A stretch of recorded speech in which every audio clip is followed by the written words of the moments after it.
السلام علیکم. سرکاری طور پر اگر بیانیے کے اندر ابہام ہو اور کلیئرٹی نہ ہو، یہ نہ معلوم ہو کہ کوئی چیلنج جو سامنے ہے اس سے نبٹنا کیا ہے اور اس چیلنج کو آپ کو لوگوں کو بتا کے ایک بیانیہ کیسے بنانا ہے، تو اس سے نقصان زیادہ ہو جاتا ہے. اور پاکستان میں یہی کچھ ہوا. اس وقت پاکستان میں 80,000 سے زائد کرونا کے ٹیسٹ سے تصدیق شدہ مریض ہیں، اور ایکچول تعداد کتنی ہے اس کے متعلق ہم کسی کو بھی کچھ نہیں بتا سکتے، کیونکہ اتنے تھوڑے ہم نے ٹیسٹ کیے ہیں as compare to the world averages جو زیادہ تر ویسٹرن کنٹریز نے کر کے اپنی پاپولیشن کو بچانے کی کوشش کی، کہ ہم اچھی پوزیشن میں ہی نہیں ہیں. چائنا میں جہاں سے یہ مرض شروع ہوا اور دنیا میں پھیلا، وہاں 83,000 ہے ٹوٹل تعداد، اور پاکستان 80,000 تجاوز کر چکا ہے. 4,000 پر ڈے، 20 سے لے کر 23% پر ڈے ہماری ایوریج ہے پازیٹیو آنے کی ٹیسٹ میں سے. اگر ہم 100 ٹیسٹ کریں تو اس میں سے 1/4 گزشتہ روز پازیٹیو نکلا ہے، which is a very very high percentage. اسی کے تناظر میں اگر لاہور والی اس رپورٹ کو دیکھیں جو حکومت پنجاب نے کنڈکٹ کی، تو اس کی اہمیت بہت زیادہ بڑھ جاتی ہے کہ اس کو سنجیدگی سے لے کر جو نتائج اس رپورٹس نے، اس سروے نے 15 مئی والے نے سامنے لایا ہے، اس سے کچھ لوگوں کو بچانے کی تدابیر کی جائیں. لیکن لگتا یہ ہے کہ ابھی ہم کچھ اچھی حکمت عملی بنانے میں جیسے پہلے کامیاب نہیں تو ہوئے، ابھی بھی اسی چکر میں ہے کہ رپورٹ چھوڑو، بیوقوفوں والی بات ہے، اس سے لوگوں نے مرنا ورنہ کوئی نہیں ہے. ایسے ہی لیڈ کا ایشو ہے، لاک ڈاؤن کی بحث، یہ 2 جملوں کے چکر میں ہم نے 3-4 ماہ کا عرصہ ضائع کر دیا. نہ ہم نے ہیلتھ سیکٹر کی کیپیسٹی جتنی بلڈ کرنی تھی وہ بلڈ کر پائے ہیں، اور نہ ہی ہیلتھ سیکٹر میں جو لوگ کام کر رہے ہیں، ڈاکٹرز، نرسز، پیرامیڈکس، ان کو بچانے کے لیے جو ایکوپمنٹ درکار تھا نہ ان کو دے پائے. ان کی کیپیسٹی بلڈ اپ کے لیے جو کام کرنا چاہیے تھا اب تک وہ نہیں کر پائے. ہمارے پاس خود پرائم منسٹر عمران خان کے جو اپنے سٹیٹمنٹ ہے اس کنٹراڈکشن کی سب سے بڑی مثال نظر آتے ہیں، اور اسی کے نیچے ان کی پوری حکومتی ٹیم ہے جس کے اندر وہ ابہام موجود ہے. اسی وجہ سے ہم ڈیسائسولی آگے نہیں بڑھ سکے. پرائم منسٹر کے ہم نے کچھ سٹیٹمنٹس اکٹھے کیے ہیں، آپ کو دکھاتے ہیں. یہ والا بیان عمران خان کا صحیح ہے، لیکن اس کے ساتھ جو ہے SOPs انفورس کرنے ہیں. 4 ماہ کے اس عرصے میں وہ بیان تو یہاں تک پہنچا ہے کہ کرونا سے آپ کو کچھ نہیں ہوگا سے کرونا کے ساتھ زندہ رہنا ہے اور اس بھی جائیں گی، لیکن اس کے ساتھ وہ SOPs کی انفورسمنٹ کے اوپر ابھی بھی کوئی کام نہیں ہے. نتیجہ اس کا کیا ہے کہ ہمارے پاس اس وقت جو داد و شمار ہے، 20 مئی کو جمعیت علماء اسلام کے رکن بلوچستان اسمبلی سید فضل آغا، وہ ان کی وفات ہوئی کرونا سے. 20 مئی کو PTI کے رکن پنجاب اسمبلی شاہین رضا کرونا سے. 2 جون پاکستان پیپلز پارٹی سندھ اسمبلی اور صوبائی وزیر غلام مرتضیٰ بلوچ کرونا سے انتقال.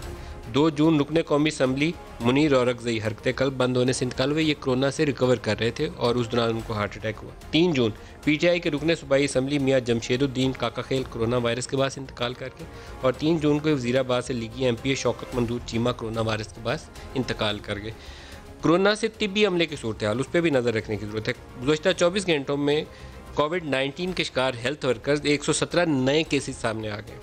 کرونا وائرس سے متاثرہ ڈاکٹر اور پیرامیڈکس سٹاف کی تعداد 2561 تک پہنچ چکی ہے. یہ ایک کانٹیکسٹ ہے جس میں آج کا پروگرام کرنا چاہتا ہوں. میرے ساتھ جو مہمان شخصیات ہیں، ڈاکٹر یاسمین راشد، ڈاکٹر عطاء الرحمان، غزالہ روبی اور ڈاکٹر جلال الدین اکبر. سب کو خوش آمدید کہتا ہوں پروگرام میں. ڈاکٹر یاسمین راشد، جو آپ کے وہ سیکٹری پرائمری اور سیکنڈری ہیلتھ والا سروے ہے، میں وہاں سے سٹارٹ کرنا چاہوں گا. میرے خیال میں وہ آپ کی بیس ہونا چاہیے تھا 15 مئی کے بعد سے، کہ آپ نے رسپونڈ کیسے کرنا ہے، ایک بیانیہ کیسے بنانا ہے، SOPs کیسے وضع کرنا ہے. لیکن اس رپورٹ کو ایک ہم نے لیک ہوتے ہوئے دیکھا 2 روز پہلے. اس سے پہلے تو آپ کی جانب سے اس کے اوپر بات بھی نہیں کی گئی. ایسا کیوں ہوا؟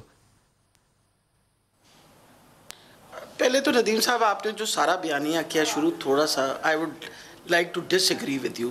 سب سے امپورٹنٹ یہ چیز ہے کہ اس 4 مہینے کے اندر اگر آپ نے یہ کہا ہے کہ گورنمنٹس نے تیاری نہیں کی، تو یہ ذاتی کی بات ہے. آپ کو پتہ ہے کہ جب یہ ہم لوگوں نے لاک ڈاؤن کا سلسلہ شروع ہوا ہے، جس میں ہم ساری گورنمنٹس اکٹھی تھیں، آل دی پروونشل گورنمنٹس، اور یہ میرا خیال ہے 20-21 مارچ سے جب شروع ہوا، تو ساری گورنمنٹس نے ایفرٹ کر کے اور اپنی ٹیسٹنگ کی کیپیسٹی بڑھائی. آج اگر پنجاب کے اندر 7,000 ٹیسٹ ہوئے ہیں تو اس کی کیپیسٹی بڑھی ہے پچھلے 1.5-2 ماہ کے اندر. تو دین وی ور ان دیٹ. پھر اس کے بعد فیلڈ ہاسپٹلس بنے، پھر اس کے بعد کوارنٹائن سینٹرز بنے. اپنے ہاسپٹلس کی ہم نے اسٹرینتھ بڑھائی، ہم نے اپنے لوگوں کو ٹرین کیا. PP اس وقت جو ہے PPE which is protective equipment is being produced in Pakistan also. Equipment سارا اس وقت سارے ہاسپٹلس کے اندر adequate amount of equipment, protective equipment is available. تو یہ کہنا کہ ہم کام نہیں کیا گیا، آئی ایم سوری ٹو سے کہ بہت محنت ساری حکومتوں نے کی which includes all the provinces. Everybody put in their effort کہ ہم سچویشن کے لیے تیاری کر لیں. اور basically break down doctor Yasmin, لیکن جو سرکاری سطح پر آپ نے لوگوں کو الجھایا نا کہ لاک ڈاؤن اور نو لاک ڈاؤن، اور اس کے اوپر پالیٹکس ہوتی رہی، اس کے دوران میں جو اصل اسپرٹ تھی کہ لوگوں کو ایس او پیز کیسے وضع کرنے ہیں، بچنا کیسے ہے، احتیاطی تدابیر کیسے ہیں، وہ نگلیکٹ ہوتی رہی. بحث اس پہ ہوتی رہی کہ یہ ایک سیاسی ایشو بن گیا ہے، ایلیٹ نے لاک ڈاؤن کروا دیا، ہم نے تو کرنا نہیں تھا. Actual issue S O Ps ہیں، لوگوں کو بچنا کیسے ہے، اس سے ڈی فوکس رہے ہم تمام عرصہ. جی بالکل صحیح کہا ندیم صاحب. آپ بات سنیے، آپ میری جتنی پرانے بیانیے دیکھ لیجئے، کسی دن بھی آپ نے جو میں نے بات کی ہے اس کے اندر میں آپ کو کبھی کوئی کانٹراڈکٹری اسٹیٹمنٹ نہیں دی. میں نے پہلے دن کہا تھا یہ وبا آ گئی ہے، یہ پھیلے گی. لاک ڈاؤن کا ہمیں یہ فائدہ ہوگا کہ اس کا پھیلاؤ ذرا آہستہ ہوگا، ہم اپنی تیاری کر لیں گے، ہاسپٹلز جو ہیں وہ اوور لوڈ نہ ہوں، کیونکہ اس وقت تو آپ کو پتہ اس طرح کیپیسٹی. اب الحمدللہ کیپیسٹی بہت حد تک ہم نے اپنے آپ کو آرگنائز کر لیا. دس از اے نیو ڈیزیز. ڈاکٹرز بھی سیکھ رہے ہیں، گورنمنٹ بھی سیکھ رہی ہے. دیکھیں ہر روز ایک نیا ریسرچ پیپر آتا ہے سامنے، ہر روز ایک نئی میڈیسن کے بارے میں ذکر ہوتا ہے، دوسرے دن اس کے بارے میں کانٹرڈکشنز آتی ہیں. And this is a situation being faced all over the world. تو یہ کوئی علیحدہ پاکستان نہیں اس مصیبت میں سے جا رہا ہے. جہاں ہمارے فرنٹ لائن ورکرز ہیں، پنجاب حکومت کا اس کے اوپر آ جائے جو لاہور میں سروے کیا گیا. جی میں آپ اس کے پر دیکھیں، سروے ہم نے کیا نا. مقصد ایک سروے کا کیا ہوتا ہے؟ To find out the infectivity rate. یہ ہم نے باقاعدہ اپروول لی کیبنٹ سے. So it is a proper survey which was done after approval from the cabinet committee. Cabinet committee کے بعد ہم لوگوں نے میں اپریشیٹ کر رہا ہوں کہ آپ نے اچھا سروے کیا، سائنٹیفک سروے ہے، سیمپل سائز اچھا ہے، لیکن میرا اس کے اوپر آپ کے سوال یہ ہے کہ آپ نے اس سروے کے بعد کیا ایسے نئے سٹیپس لیے جس سے لوگوں کو محفوظ بنایا جا سکے؟ یہ سروے کہتا ہے کہ 6,70,000 لوگ پاسبلی بائی مڈ میں لاہور میں متاثر ہو چکے ہیں. جی جی بالکل. دیکھیے جی نہیں لیٹ می ٹیل یو، ہم نے انفیکٹیوٹی ریٹ نکالا کہ یہ انفیکٹیوٹی ریٹ ہے اکارڈنگ ٹو دیٹ گروپ جس نے وہ سروے کیا، اس کے ریزلٹس نکالے. انہوں نے انفیکٹیوٹی ریٹ لاہور کے اندر نکالا، اور انہوں نے لاہور کے اندر انفیکٹیوٹی ریٹ نکالنے کے بعد یہ کہا کہ اس کے اندازے سے at least 6,70,000 people are infected. اور یہ بات دیکھیں، وجہ یہ ہے، سے کوئی چھپانے والی بات تو ہے نہیں. اگر چھپانے والی بات ہوتی تو سمریز موو نہیں ہوتی. اور یہ کوئی ایسا ڈاکیومنٹ نہیں تھا جس کو ہم چھپا کے اپنے پاس رکھتے کہ ہم نے اس پہ لوگوں کو پتہ نہیں چلنے دینا. It is a document which once a summary is moved, اس کا مطلب ہے an official document and it is for public notice. اب امپورٹنٹ کیا ہے، 18 تاریخ کو آپ کے سامنے سپریم کورٹ نے ایک ڈیسیجن دی جس کی وجہ سے every thing was opened up. Whether it was in the support, آپ نے جس طرح کہا کہ گورنمنٹ کو سپورٹ مل گئی، but it was on their saying کہ جی آپ کھول دیجئے. ہم نے یہ جو یہ گروپ تھا اس نے ریکمنڈیشن دی کہ آپ 4 ہفتے اور لاک ڈاؤن کریں. آپ مجھ سے پرسنلی پوچھیں نا تو میں اپنا پرسنل اوپینین بھی اس پہ دینا چاہوں گی. دیکھیں ان کی ریکمنڈیشن تھی. ہم نے کیونکہ یہ سارا سروے جو تھا یہ پرمیشن سے لیا تھا، ہم نے یہ ریکمنڈیشنز جو تھیں وہ کیبنٹ کی کمیٹی کے سامنے دوبارہ رکھنی تھی. اب اس دورانیہ کے اندر آپ کو بتایا کہ جب یہ کھلے تو اس کے باوجود اٹس اے موونگ سمری. آج بھی وہ اس کے پاس ہوم ڈپارٹمنٹ کی پر ورکنگ آن اٹ. وجہ یہ ہے کہ انہوں نے 4 لاک ڈاؤن کا کہا. میرا یہ خیال ہے کہ اگر ہم ایس او پیز جو کہ حکومت نے بنائے تھے وہ فالو کرتے تو ہمیں لاک ڈاؤن کا ایز کرنے میں نقصان نہیں ہونا تھا. وہ علیحدہ بات ہے، people are not ready to follow that. آپ دیکھیں نا ندیم صاحب، آپ how can you lock down a country totally and expect it to function eventually? It will not function eventually. Things are going from bad to worse. The question is about enforcement of SOPs. وہ آپ کو کسی طریقے سے بھی کرنے ہیں. Supreme court نے یہ بہتر کام نہیں کیا کہ آرڈر دے کے یہ اپنے سر ذمہ داری لے لی، کیونکہ یہ ایگزیکٹو کا کام تھا. سپریم کورٹ کو اس میں بالکل مداخلت نہیں کرنی چاہیے تھی. جی دیکھیں، میں پروگرام میں آگے چلوں گا تو اس کی وضاحت کروں گا کہ ایگزیکٹو میں مداخلت جب سپریم کورٹ کرتی ہے تو کہاں اس کے نقصان ہوتے ہیں. ڈاکٹر عطاء الرحمان صاحب سے بھی اس میں رائے لے لوں. ڈاکٹر صاحب، یہ جو سروے لاہور والا ہے میں آپ سے اس پہ انپٹ چاہوں گا. یہ مڈ مئی کا سروے ہے، اور اگر ہم دیکھیں کہ کس رفتار سے 4,000 پر ڈے ہماری آ رہی ہے، پازیٹیو آ رہی ہے، ٹیسٹ ریشو 23% کے قریب کل کے نتائج کی پازیٹیو ریشو آئی ہے، تو اب تک تو اس فگر کو آپ کو 2 ٹائم یا 3 ٹائم انکریز کر لینا چاہیے. یہ بڑے شہروں میں، کراچی میں بھی صورتحال اس سے بھی شاید زیادہ بری ہوگی. میرے پاس کیا ایسی سائنٹیفک ایویڈنس بھی آ گئی؟ بڑا اچھا سروے کیا ہے پنجاب حکومت نے، اس کے بیس کے اوپر ہمیں کیا کرنا چاہیے؟ جی بسم اللہ الرحمن الرحیم. سب سے پہلے تو آپ یہ دیکھیں کہ اس کی رفتار بڑھنے کی کیا ہے.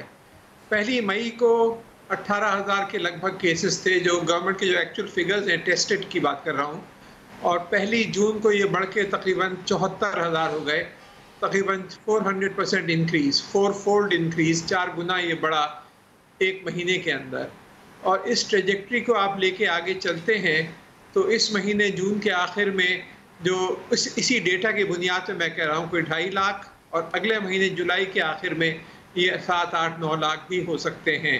تو دس از دی آفیشیل فگرز جس میں ٹیسٹنگ محدود ہے، اور اس کے بنیاد پر یہ ہمارے آ رہے ہیں فگرز. ٹیسٹنگ کے بارے میں میں یہ کہہ دوں کہ I think it's been a wonderful job that the government has done in spite of all the criticisms. اگر آپ مقابلہ کریں کہ 2 مہینے پہلے ہم صرف 400 ٹیسٹ کر رہے تھے، اور آج ہم 14,000 کے قریب ٹیسٹ یا 15,000 ٹیسٹ کر رہے ہیں، اور اس کا مقابلہ کریں ہندوستان سے، ہمارے جو ہیں تقریباً 5.5 یا 6 لاکھ ٹیسٹ ہوئے ہیں ابھی تک، ہندوستان کے 30 یا 32 لاکھ ٹیسٹ ہوئے ہیں. تو ہم انڈیا کے مقابلے میں پیچھے نہیں ہیں، وی آر کمپیریبل ہے، جبکہ انڈیا تیزی سے بڑھی ہے. ابھی بھی اور ہونی چاہیے، لیکن پھر بھی they have done an excellent job. I think we have to call a spade a spade. اب سوال یہ ہے کہ اب کیا کریں. یہ جو سروے جو ابھی ہوا ہے لمز میں، اس سے ریئل پوزیشن پتہ چل رہی ہے کہ کتنے لوگ انفیکٹڈ ہیں. اس کا ایک پازیٹیو بھی پہلو سامنے یہ آتا ہے کہ اموات کی شرح اگر یہ واقعی صحیح ہے، وچ آئی تھنک اگر آپ 6% نہیں تو اگر آپ نیشن وائڈ 2% بھی لگا لیں کہ انفیکٹڈ ہیں، تو 2% 22 کروڑ کی افراد، تو you have a very large number of people جو کہ انفیکٹ ہو چکے ہیں. اور لیکن اموات کی شرح پھر بھی بہت کم ہے، وچ از پازیٹیو، کیونکہ ایک خوش آئند پہلو ہے، کیونکہ آپ اس طریقے سے اموات نہیں ہو رہی پاکستان میں جو کہ ہو رہی ہیں مغرب میں.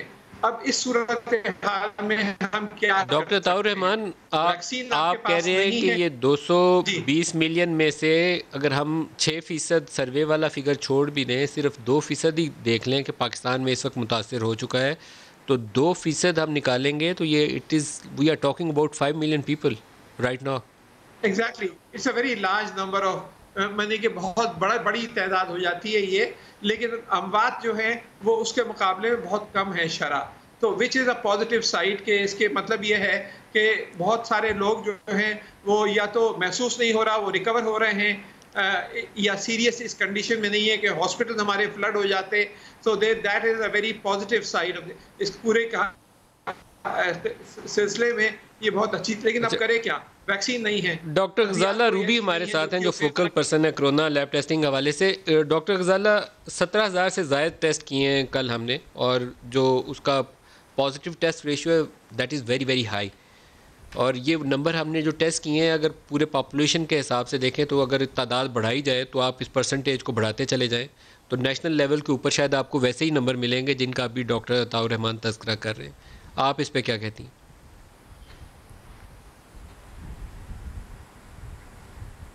جی السلام علیکم، تھینک یو ویری مچ ندیم. میں آپ کو بتاؤں، ہم نے واقعی اپنی تعداد بہت بڑھائی ہے. شروع کے دنوں میں جب ہم صرف 48, 70 اور 100 ٹیسٹ کرتے تھے تو ہم نے اس کو انکریز کیا ہے، اس کو ڈبل ٹرپل کیا ہے.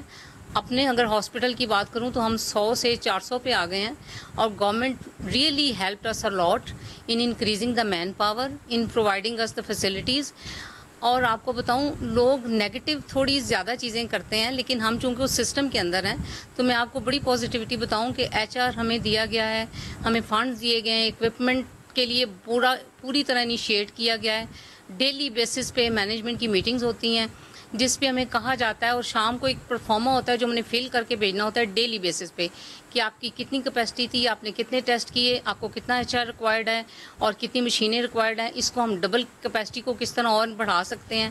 اور مجھے معلوم ہے کہ ہم کمپیٹ نہیں کر سکتے امریکہ اور اس کے باوجود، لیکن اس کے باوجود we are doing our best.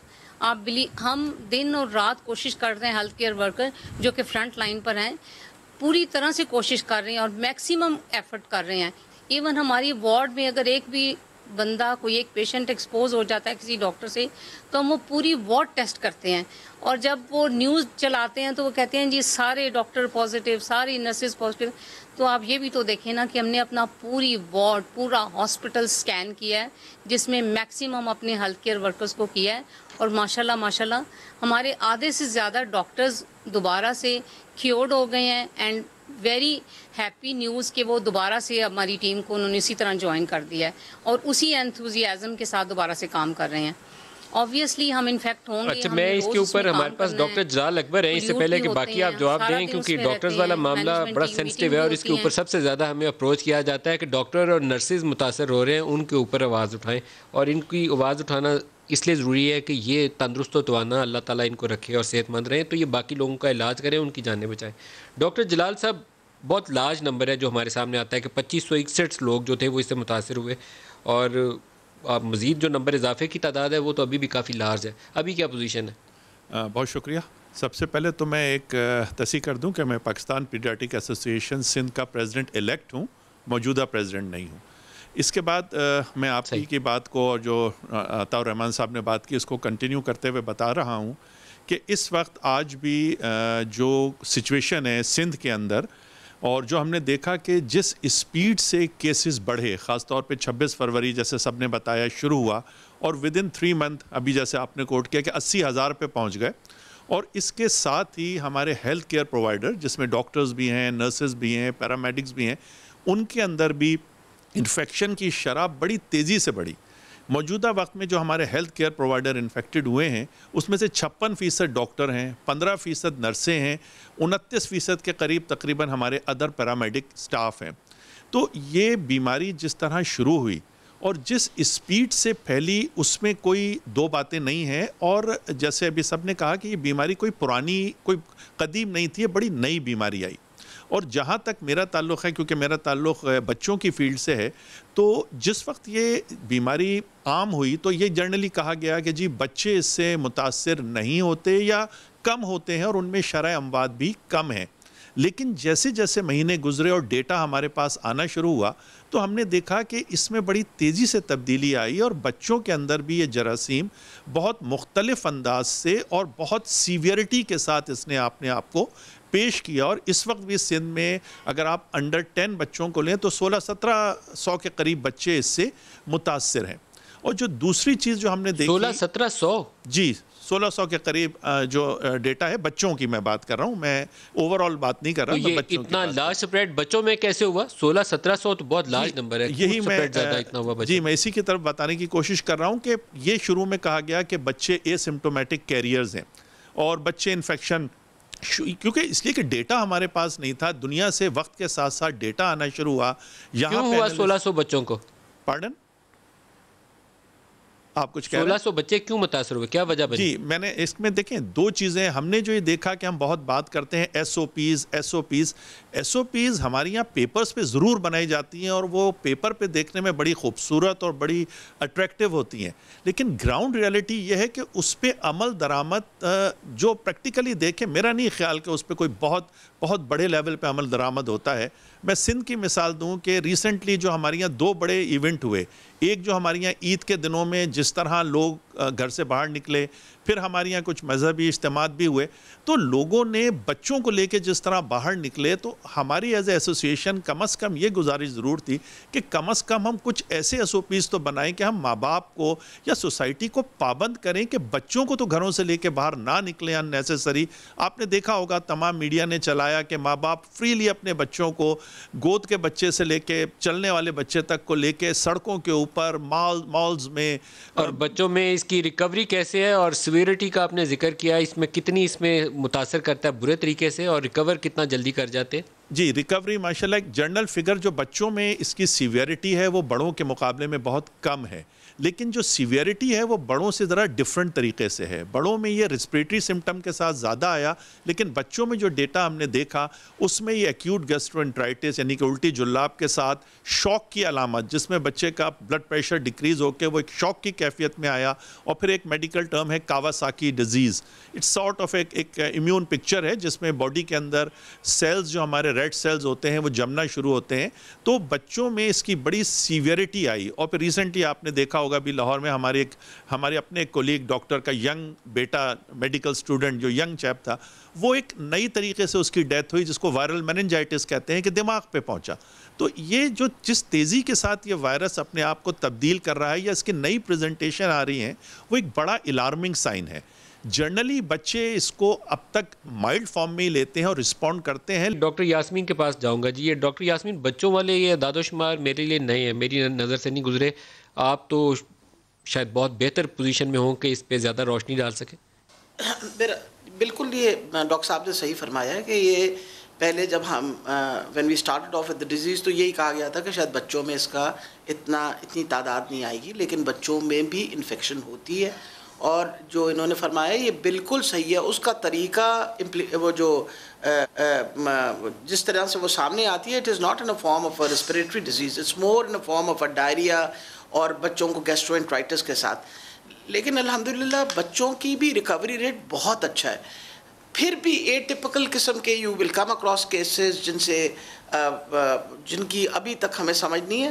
اس لیے میں یہ کہتی ہوں کہ کسی قسم کا کمنٹ اس وقت بھی کسی بھی میڈیکل پروفیشنل سائنٹسٹ کو دینا اس وقت دنیا میں مشکل ترین کام ہے. آپ کو پتہ ہے کہ بچوں کا ایک بالکل ڈفرینٹ وہ ٹریٹمنٹ ہے. میں تو بچوں کی جو میڈیکل سائنس ہے اس کو ایک علیحدہ میڈیکل سائنس سمجھتی ہوں. I believe this is totally different from an adult. ان کو بچوں کی جو ساری میڈیکل سائنس ہے it has to be treated differently. اور اسی بیسس کے اوپر جو ہمارا یہاں لاہور میں چلڈرن کمپلیکس ہے, this is working day and night. Entirely انہوں نے اپنے آئسولیشن رومز, انہوں نے اپنے وارڈز کووڈ وغیرہ وہ خود اس کو صاحب یہ تو علاج والا پہلو ہے نا, لیکن اس پہ بھی ایس او پیز والا پہلو آپ کے پاس. تو اب آپ دو ایشوز پہ بات کر سکتی ہیں. بینگ ڈاکٹر آپ علاج والی سائڈ پہ بول سکتی ہیں, لیکن ایز اے منسٹر آپ کو ایس او پیز بھی انفورس کرنے پڑیں گے کہ والدین کو بتائیں کہ بچوں کو گھر میں رکھیں, باہر نہیں آنے دیں. اس سے بڑی کیا آپ بتائیے کہ حکومت ڈیسیجن لے سکتی ہے؟ آپ کا خیال ہے اسکول کالجز بند کرنا کوئی آسان ڈیسیجن ہے؟ آپ اپنے بچوں کی اپنے فیوچر کا پورا سال جو ہے you are at the moment putting it on a hold, صرف اس وجہ سے کہ یہ بچے ہمارے ایکسپوز نہ ہوں. اب مجھے یہ بتائیے کہ اگر ماں باپ ان چیزوں کو نہیں سمجھتے اور ان کی ہم منت بھی کر چکے ہیں, ان کو روک بھی چکے ہیں, اب مقصد یہ ہے کہ آپ چلان کریں گے ایک موٹر سائیکل پہ 4 بچے لے کے. آپ مجھے بتائیے ونس وی اسٹارٹ ان کے چلان شروع ہوں گے, اس کے بعد ان کے اگر کوئی سزا دی جائے گی تو سب سے زیادہ شور جو ہے وہ میڈیا مچائے گا کہ بڑا ظلم کر رہے ہیں ہم بچوں کے اوپر, بڑا ظلم کر رہے ہیں ان کے ماں باپ کے اوپر. اب بار آپ بھی کہتے ہیں, ہم بھی بولتے ہیں, ایڈورٹائز بھی کرتے ہیں, بتاتے بھی ہیں کہ ان بچوں کو کتنا نقصان ہے. بچے اور بوڑھے, اگر آپ میرے پرانے بیانیے نکال لیجئے, میں بار ایک ہی لفظ بولتی رہی, آپ اپنے بچوں کو اور اپنے بوڑھوں کو, بزرگوں کو خدا کے لیے بچائیے. بیکاز جو ہماری درمیانہ جو وہ ہے گروپ, وہ الحمدللہ ان کی قوت مدافعت اور whatever the reason, genetic reason, they are responding very well. And جس طرح ڈاکٹر طاہر رحمان نے بڑی امپورٹنٹ بات کہی ہے کہ اگر آپ پروجیکٹڈ فگرز دیکھیں تو پھر تو ہماری تعداد جو مورٹیلٹی کی ہے وہ بہت کم ہے باقی ملکوں کے مقابلے میں. لیکن جہاں تک ایس او پی کا تعلق ہے, میں آپ سے پہلی بار پروگرام کے پہلے حصے میں بھی ایگری کر رہی تھی کہ اب ہمارا فرض ہے بطور حکومت کہ ہم ایس او پیز کو پراپرلی امپلیمنٹ کروائیں اور انشور کریں کہ جی ماسک پہننا, سوشل ڈسٹنسنگ, انشورنگ کہ بچوں کو گھر سے باہر نہ لایا جائے, روک تھام کی جائے. لیکن کچھ نہ کچھ تو دیکھیے عوام جو ہے اس نے بھی تو رسپونڈ کرنا ہے. آپ کے سامنے عوام کو بھی رسپونڈ کرنا پڑے گا. سعید غنی صاحب, یہ ایس او پیز پر عمل درآمد بہت ضروری ہے. بچوں کا تذکرہ ہو رہا تھا, جو سوال آپ سن نہیں پائے, کہ 1600-1700 ڈاکٹر صاحب نے بتایا کہ بچے ہیں سندھ میں جو اس سے متاثر ہو چکے ہیں, وچ is a very large number. انہوں نے کہا عید شاپنگ ایک بڑا فیکٹر تھا, والدین بچوں سمیت مارکیٹ پلیس میں جاتے رہے. تو اس پہ کچھ گورنمنٹ سیکٹر کے اوپر اسٹرکٹ انفورسمنٹ کرنی پڑے گی, روکنا پڑے گا, لوگوں کو باور کروانا پڑے گا کہ اپنے بچوں کو بچائیں, بزرگوں کو بھی بچائیں, گھر میں رکھیں, ان کو مارکیٹ میں لے گھومیں.